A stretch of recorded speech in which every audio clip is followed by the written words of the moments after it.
なんでだろう、すごく既視感を感じるんだけど。というわけで、やっほ、イヤホン買ってるかい？ふぐみかんのイヤホンレビューの時間だよ。今回紹介するのは、TRN の最新作、TRN-MT3 だ。MT3 は、低価格、高品質のイヤホンを数多く送り出している、TRN の中でも、特別低価格なモデルであり、マルチドライバーを得意とする同社の中でも、最も基本的な、1ダイナミックドライバーのイヤホンだ。この1ダイナミックドライバーのイヤホンのシリーズは、TRN-MT シリーズとして展開されていて、今までに MT1、MT1 Pro が登場してきてるな。その他、型番が違うチューニング違いも出ているけど、主流はこの MT3 も属する、MT シリーズだ。MT1 は、シンプルな1ダイナミックドライバーイヤホンで、TRN が、よりドライバーを積み上げるとき、つまり、ハイブリッド型を作るときに、基礎部分として使用している、10mm のダイナミックドライバーで作られている、現在こそ、CCA-CRA プラスなんかを代表にした、KZ の薄型振動板が登場しているけど、それ以前の MT1 は、1000円以下できちんと聞けちゃうお手頃イヤホンとして、ラフな用途で愛用する人が多かったな。その後、フェイスプレートを豪華にして、アップデート版の MT1 Pro が登場したものの、個人的にはドライバーの性能差はわかんなかった。でも、今回の MT3 はちゃんと差がわかる。お値段の方もアップしたんだけど、その分スペックもアップしたぞ。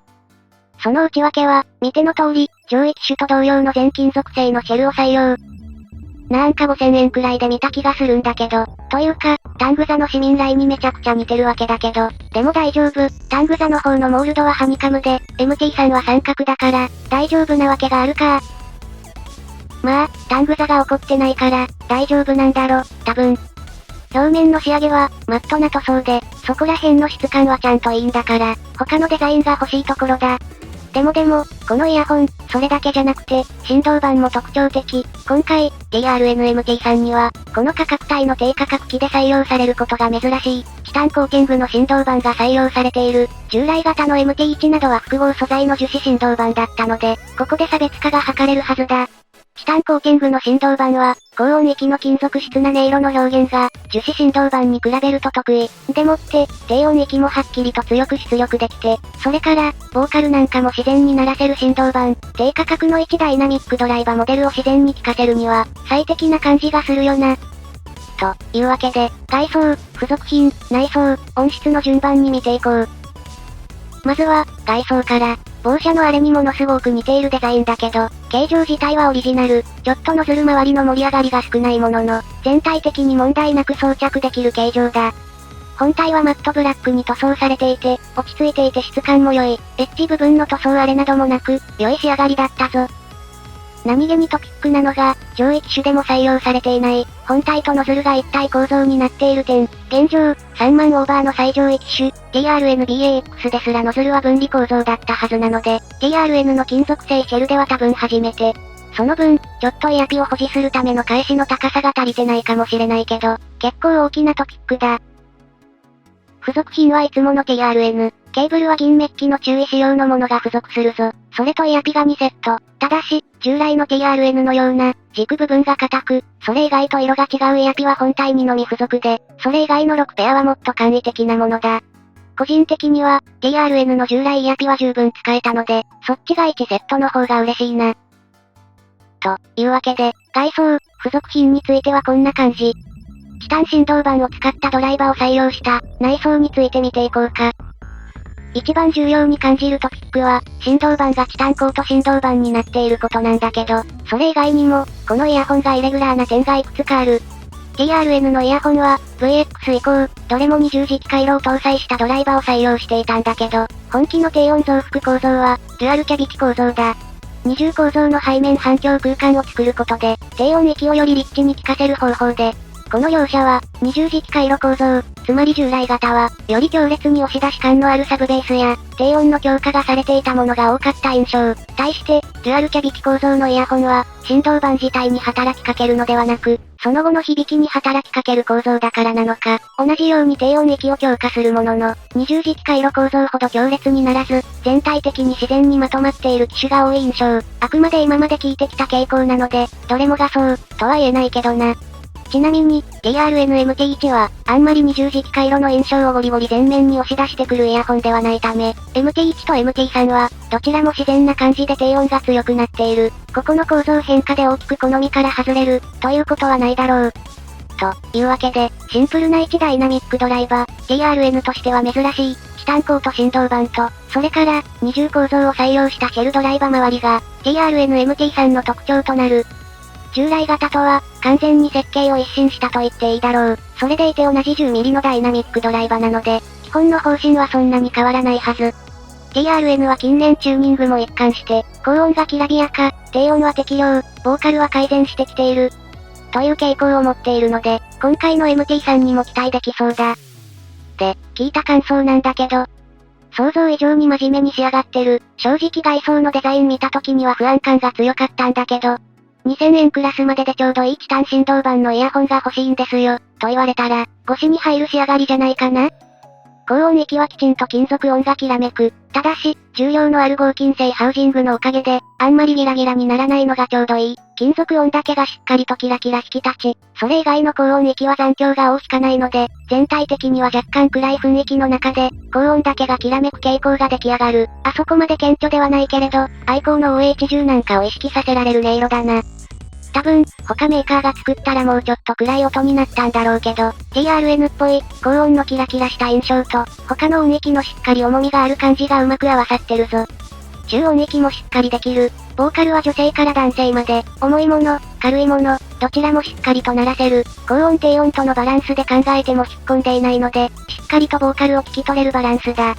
現代ポップスから過去のポップスまで、それから、EDM もきちんとこなせる。クラシックなども、この価格としては、残響が少なく、各楽器がぼやぼやっと混じらないので、十分にこなせる印象だったぞ。すごくちゃんとできてる。現在、アリエクスプレスでは2000円程度で購入できてしまうモデルの中では、かなり優秀なモデルの一つと言えるんじゃないかな。金属音だけがしっかりきらめかしいので、くっきりした金属音と、それ以外の温かみのちょうど良いバランスを探している人に良さそうだ。空間表現は、若干狭め、反響のない部屋、若干近め、といった感じ。多分重量のあるハウジングゆえの響き方なんだろう。音の響き方にスピーカーのような広さを求める人には向いていないけど、カナル型イヤホンならではの、近さと緻密さを求めている人にはかなり良い表現に感じるはず。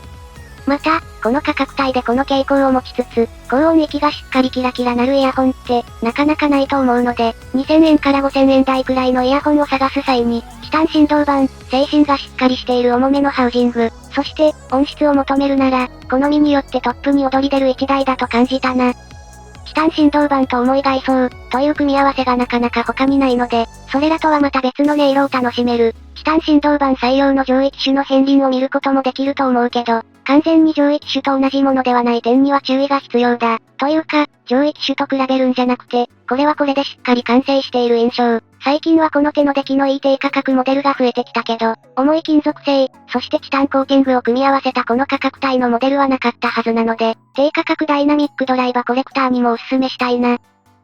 そうそう、せっかくなので、あんまり比較にならないけど、同価格帯の CCA-CRA プラス、ムーンドロップクワークス、それから、TRN のハイブリッドモデルとの傾向の違いを話そうか。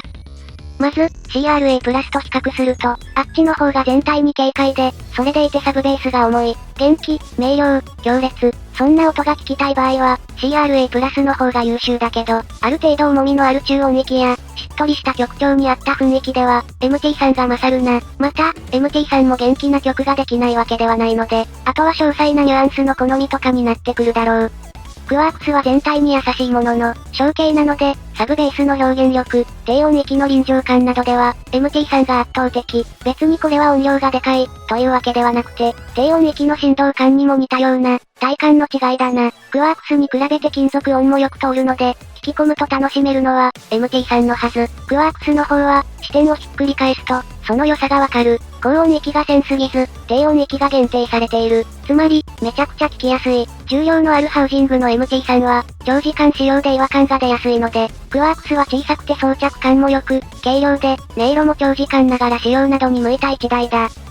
最後に、DRN の従来型ハイブリッドの比較。同じ価格帯のハイブリッドモデルは、高音よりで金属音が強めに出る、という方向性は同じなんだけど、MT さんは全体的にそれらより自然。ハイブリッド型の場合、BA ドライバの高音域がガンガン鳴って、そして、20磁気回路搭載のダイナミックがガンガン鳴る。それら個々の音にフォーカスした時に楽しいのはハイブリッド型だけど、全体の空気感みたいなものを持つのが、MT さんだ。もちろん、現在ハイブリッドの上位モデルである、ST5 や、VX プロはこのまとまりのなさのようなものをしっかり克服していて、あのクラスとなると、また別の魅力があるんだけどな。というわけで、これらおすすめしたい放題してきたイヤホンの中でも、シチュエーションや好みの良し悪しによって、ある程度優劣はつくものの、複数人に聞けば聞くほど意見が分かれる。つまり、低価格のトッププレイヤーと同列に語れる完成度となっている。この価格帯でこの表現って、何度も言うが本当にレアなので、重いハウジング、チタンメッキの綺麗な高音域、そして、それ以外の若干暗くもしっかりなる音が聞きたいなら、MT さんは最安の、優秀な選択肢だ。おすすめだぞ。